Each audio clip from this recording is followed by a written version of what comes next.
You just gotta love how Christians like to fabricate victimhood when there actually is no victimhood. Watch this video. Rose Bowl's in hot water after they wouldn't let the quarterback of the winning team on stage to accept his rose because, quote, he had thanked God in his acceptance speech. You can see here he's talking to the security guard who eventually tells him, hey, sorry, look, I just can't let you on stage. Keep in mind, literally all of his teammates are currently on stage being interviewed and celebrating while he has to stand to the side and eventually just decides to leave altogether. And when you watch the actual clip of him being interviewed that caused him to be banned from celebrating at the Rose Bowl, it's even more ridiculous. That's unbelievable. You know, first and foremost, I got to thank my Lord and Savior Jesus Christ, you know, for giving me this opportunity. And so to be blocked from celebrating with his team because he gave a shout out to his religious beliefs is absolutely crazy. I don't care if he even gave it a shout out to non-Christian beliefs. I think anyone in their celebration should be able to shout out the religion that they believe. I also think it's sad that basically all of his team does nothing about it when I feel like this is one of those moments where the team should come together and say, hey, look, it's all of us or none of us. But that's my opinion. Let me know what you think in the comments and make sure to follow if you want to stay up to date with the latest news.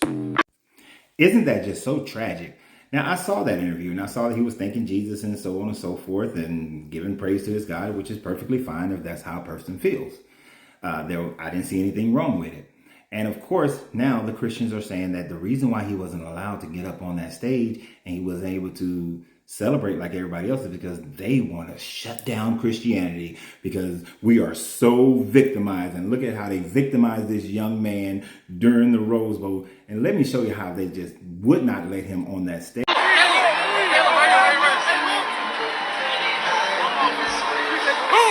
a rose? I want one.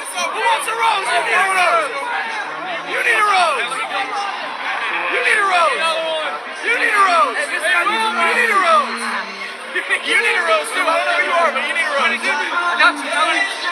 You need a rose. I don't know who you are. Will, grab the trophy. I got you. I see there's no such thing as Christian accountability, nor is there such thing as Christian integrity. Now, maybe this young man who made the first video just doesn't, maybe he's just not a sports guy. Now, for all of us who are sports people, we already know what happens and what goes on in the Rose Bowl for those who watch college football.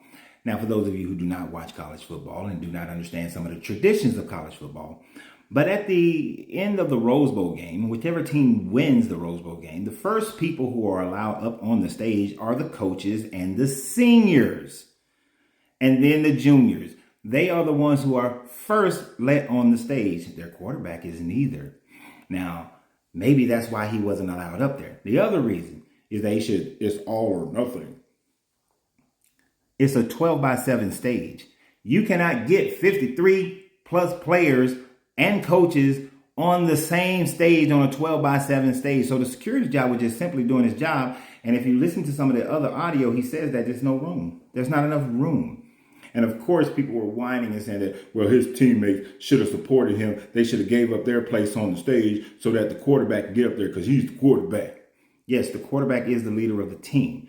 But tradition at the Rose Bowl is for the upperclassmen to be on the stage first. So it had absolutely nothing to do with his interview at the end of the game, which he played a very good game, I must add.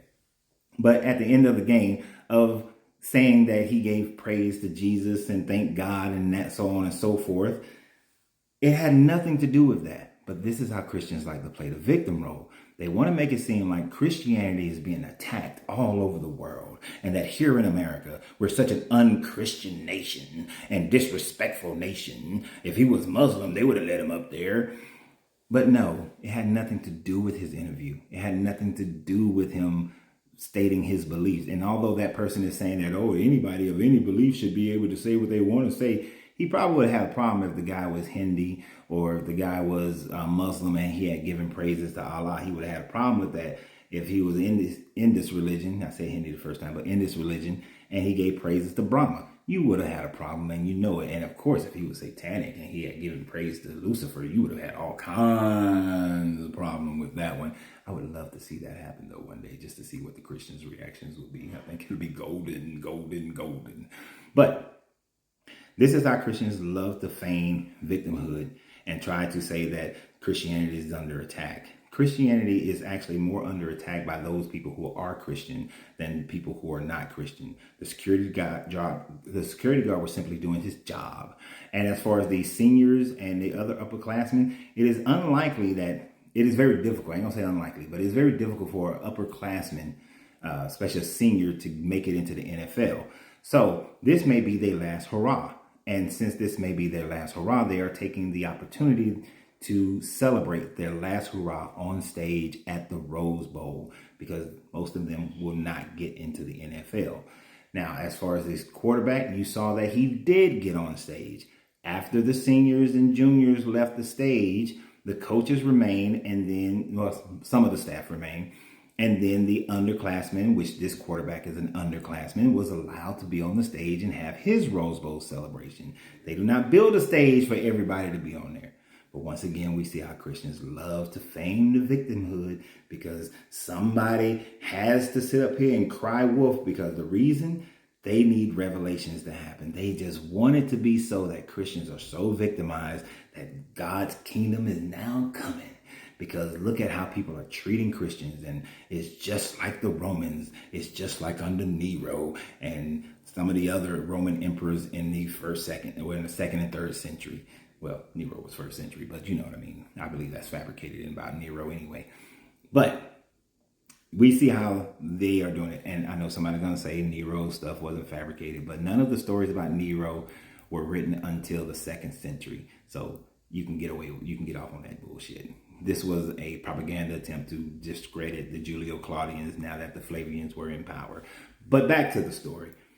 Christians, stop feigning victimhood, because all it does is hurt your whole cry wolf thing and hurts your religion. Because when we actually see the real results, what do we see? We saw that he did get up there and celebrate. And no, if I'm a senior and this is my final Rose Bowl and my agent haven't told me that I'm more than likely going to get drafted, I'm not giving up my space for the quarterback. He'll get another chance possibly. This is my last chance. I'm going to celebrate this Rose Bowl. I'm going to be on this stage during the ceremony. And if you don't like it, tough titties, whatever. So get over it. But y'all have a great day. And remember always, you have to free yourself to be yourself, because your greatness is non-negotiable. Good journey, good vibrations.